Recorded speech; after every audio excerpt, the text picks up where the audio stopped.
بسم اللہ الرحمن الرحیم ممتاز الیوم ایھا المجرمون۔ آج کل حاجی صاحب قانون کی کتاب کو اپنے ہاتھ میں لے کے گھوم رہے ہیں اور فرما رہے ہیں کہ ہم بھی قانون کے اوپر عمل کر رہے ہیں اور باقیوں سے بھی ہم توقع رکھتے ہیں کہ وہ بھی قانون پہ عمل کریں۔ تو حاجی صاحب ہمیں سب نظر آ رہا ہے آپ کتنا قانون پہ عمل کر رہے ہیں۔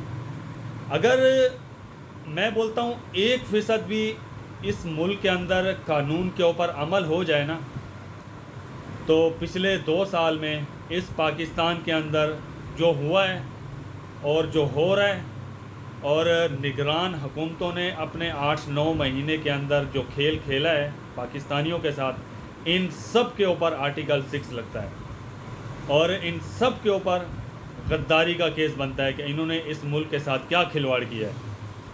کہنے کا مطلب یہ ہے کہ کاکڑ صاحب نے کل ٹی وی پر بیٹھ کے خود اعتراف کر لیا ہے کہ یہ حکومت فارم 47 کی پیداوار ہے۔ مطلب اب کوئی بندہ ان سے یہ پوچھے کہ آپ تو آئے تھے الیکشن کرانے، تو آپ نے یہ جو یوکرین سے گندم منگوائی ہے یہ کس قانون کے تحت منگوائی ہے؟ معیشت کے ساتھ آپ کا کیا لینا دینا تھا؟ مطلب جو کام انہوں نے کرنا تھا وہ نہیں کیا، اور جو نہیں کرنا تھا اس کے پیچھے لگے رہے اور دہاڑیاں بھی لگاتے رہے۔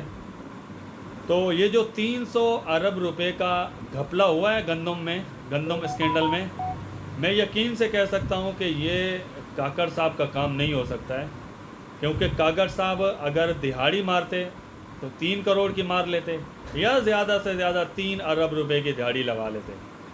مطلب 300 ارب روپے کی دہاڑی اکیلے کاکڑ صاحب نے نہیں لگائی ہے، اس کے پیچھے بہت سے چہرے ہیں جو کیمرے کے سامنے آ کر کچھ بولتے ہیں اور کیمرے کے پیچھے بیٹھ کر کچھ اور کر رہے ہیں لوگ۔ مطلب کیمرے پر آ کر ایسے بن جاتے ہیں جیسے فرشتے ہیں، یہ اتنے معصوم جنہوں نے کبھی پانی بھی پھونک پھونک پر پیتے ہوں۔ مطلب کیمرے کے سامنے یہ اپنے آپ کو اس طرح شو کرتے ہیں کہ بس ہم ہی ہیں۔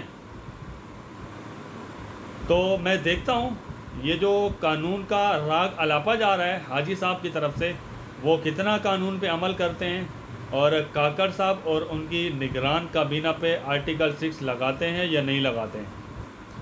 اور دوسرا، قاضی صاحب نے فرمایا ہے کہ میرے اوپر کوئی دباؤ نہیں ہے اور میں کسی قسم کا دباؤ لیتا بھی نہیں ہوں۔ تو صاحب ابھی تک تو آپ نے کچھ ایسا کام ہی نہیں کیا ہے کہ جس کی وجہ سے آپ کے اوپر دباؤ آئے۔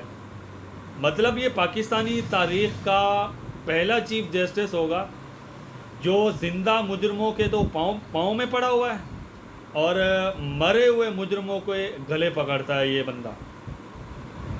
تو ایسا جو ہے نا کوئی ڈرامے باز جو ہے نا اس ملک کی سب سے بڑی انصاف کی سیٹ پر بٹھایا گیا ہے۔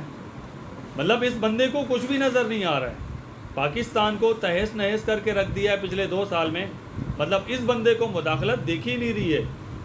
ان کے خود کے 6 جج ان کو خط لکھ رہے ہیں کہ ہمیں زبردستی ہم سے فیصلے لیے جا رہے ہیں، مگر یہ ہے کہ ان کے جو ہے نا کان پہ جوں ہی نہیں رینگ رہی ہے۔ بڑے کوئی بے شرم قسم کے لوگ ہمارے اوپر مسلط ہیں۔